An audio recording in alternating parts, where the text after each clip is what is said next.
পুলিশের সাবেক মহাপরিদর্শক বেনজির আহমেদ ও তার স্ত্রী সন্তানের নামে থাকা আরও ১১৩টি দলিলের সম্পদ এবং গুলশানের 4টি ফ্ল্যাট জব্দ করার আদেশ দিয়েছেন আদালত। একই সঙ্গে বিভিন্ন কোম্পানিতে তাদের নামে থাকা শেয়ার অবরুদ্ধ করারও আদেশ দিয়েছেন আদালত।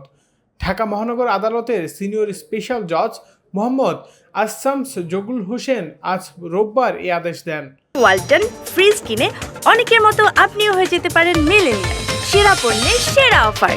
এ তথ্য নিশ্চিত করেছেন দুদকের পাবলিক প্রসিকিউটর মাহমুদ হোসেন জাহাঙ্গীর।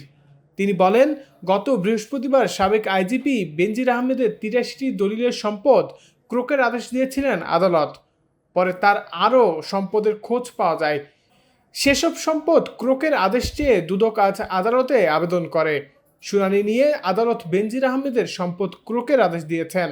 বেনজির আহমেদের বিরুদ্ধে যে দুদকের অনুসন্ধান চলছে জ্ঞাত আয় বহির্ভূত সম্পদ এবং অর্থ পাচার বিষয়ে, তারই একটি অংশ হিসাবে ওনার কিছু প্রপার্টি জব্দ করা হয়েছে। যেমন হলো 83 ডিডসের মধ্যে যে প্রপার্টিগুলি আছে, তার 33 ব্যাঙ্ক অ্যাকাউন্ট ট্রানজ্যাকশন, এগুলি ফ্রিজ করা হয়েছে।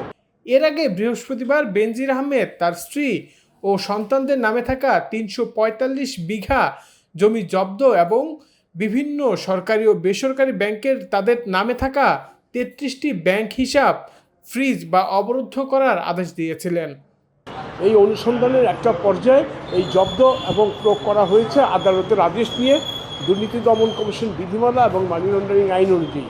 এখন অনুসন্ধান কাজ চলাকালীন সময়ে যদি আরও কোনো প্রপার্টি আসে বা আরও কোনো ব্যাংক অ্যাকাউন্ট আসে, দুর্নীতি দমন কমিশনের অনুসন্ধানকারী দল যদি মনে করে সেটা জব্দ করা উচিত, সেইগুলোর জন্য নতুন করে তারা আবেদন করতে পারবে, আইনি কোনো বাধা নাই।